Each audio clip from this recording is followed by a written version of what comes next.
ব্রিজের নিচে কয়েকশো জাল ঝোলানো রয়েছে। নমস্কার, এই মুহূর্তে রয়েছি ভারতবর্ষের পশ্চিমবাংলার এবং পশ্চিম মেদিনীপুর জেলার অন্তর্গত ক্ষীরপাইয়ের সিধু কানু সেতু, যে নতুন ব্রিজ হয়েছে, বিরাট এক ব্রিজ। এবং যেভাবে জল আসছে, এই জলের স্রোতের সঙ্গে যেসব মাছ লাফায়, লাফিয়ে ঠিক যেভাবে আবার ব্যাকে পড়বে, জালের মধ্যে আটকে যাবে। সেই কারণেই মূলত জালগুলি দেওয়া রয়েছে। আমি জালগুলি জুম করে দেখাচ্ছি আপনাদেরকে। দেখুন, এখানে কয়েকশো জাল এইভাবে ঝোলানো রয়েছে। ভালো করে লক্ষ্য করুন, প্রত্যেকটি কিন্তু জাল ঝোলানো রয়েছে, যাতে মাছ যদি লাফায় জলের স্রোতে এসে তখন এই কিন্তু জালে আটকে যাবে। দেখতে পাচ্ছেন, এই জালে এসে মাছ আটকে যাবে, তখন এরা আবার আস্তে আস্তে ঠিক এই যে দড়ি আছে, দড়ি ধরে টান দিলে আস্তে আস্তে সেই জাল হাতের কাছে এসে পৌঁছে যাবে এবং তারপর মাছটি তুলে নেবে। অসাধারণ টেকনিক। সেটা দেখে অবশ্যই হয়তো অনেকের কাছে নিত্য নতুন লাগবে, যারা হয়তো এইভাবে মাছ ধরা দেখেননি।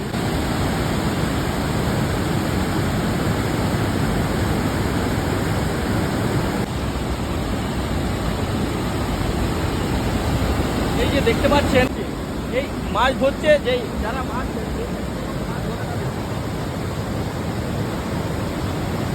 একটা জালে মাছ পড়ে। হ্যাঁ, ভালো।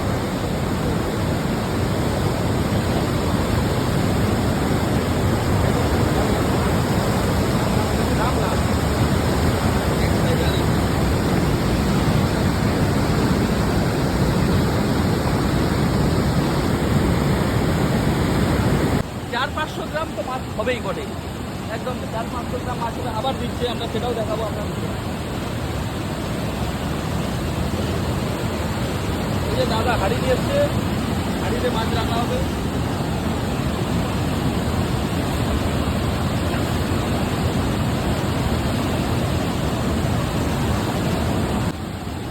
আরেকবার জালটা দিয়েছে, দেখুন আমি দেখাচ্ছি সরাসরি আপনাদেরকে।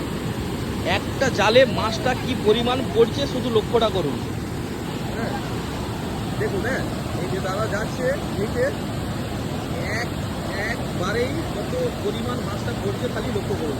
এই মাছটা প্রায় 500 থেকে 550 গ্রাম হয়তো এই মাছটা হয়ে যাবে। আমি একটু কাছে যে দেখাচ্ছি আপনাদেরকে।